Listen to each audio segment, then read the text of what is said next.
Yeah.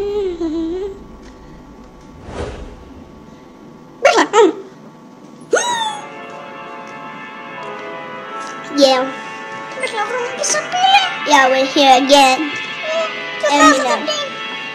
Eminem here. Yeah, 57. Jamaica. Pakistan soon. Yeah. Ξαναχτυπάμε, δίχλα βρώμα και σαν φύλλα. Είμαστε Έλληνες, δεν είμαστε από τη Φιλιππίνα. Τώρα θα σε γαμίσουμε πούστη, άμα μας βασιλίσεις. Είσαι πούστης, έλα να μας γαμίσεις. Μα δεν μπορείς αφού έχεις μικρό πουλάκι. Φίλε μου, εσύ είσαι ένα μαυράκι. Δεν έχεις λεφτά ούτε να φας. Φίλε μου, μάθε το, εγώ είμαι μόνο ο ραπάς. Και σπετάει για άλλη μια φορά. Ρε μαυράκι, γλύψε τα σκατά. Θα τα γλύψεις, αλλιώς θα φας ξύλο. Φύγε από εδώ τώρα ρε βρωμίλο. Ήρθε η πίχλα βρώμα για να σε γαμίσει.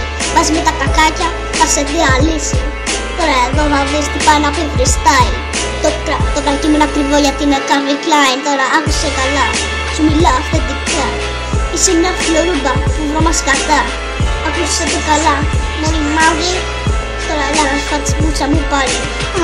Ναι, τώρα μη μιλάς γιατί θα σε την πήξω. Γιατί είμαι εγώ με τον MC. Τον τρελό, γιατί είναι και γαμό το παιδί. Εσύ θα πας την ψωλή. Ναι, τώρα τα άκουσες καλά. Είσαι μια βρωμιάρα που βρώμα σκατά. Για το λένε μας γιατί θα σε γαμίσουμε. Τη μάνα σου θα χύσουμε και μετά θα την αφήσουμε. Γιατί να έρθει να την πάρει το νοσοκομείο. Αυτή είναι μαθημένη σε μπουρδέλο και πορνείο. Θέλω να μάθει. Είναι μια πουτάνα που έχει κάνει στη ζωή της λάθη. Ναι, αυτό το ξέρω κι εγώ. Έχω πολύ καιρό που την γαμώ. Πάνω και κάτω γιο. Θυμάσαι που την πήγανα εκεί. Ξέρεις και σε το μουνί εσύ. Πίχλα βρώμα να μάθεις τι σημαίνει. Η πίχλα βρώμα και σαφίλα είναι μονίμως σηκωμένη. Γιατί τώρα εδώ ήρθε η ώρα να σε γαμίσω. Ναι, εγώ φίλε μου θα αρχίσω.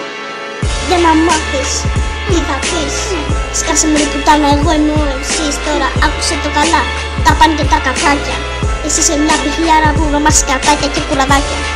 Και αυτό έχει δίκιο, το μπούτσι μου θα φας. Γιατί και εγώ το έχω το δίκιο. Θα σε επιδείξουμε για άλλη μια φορά. Βρώμα σκατά, φάει τα σκατά. Ωραίος ρε μπρο.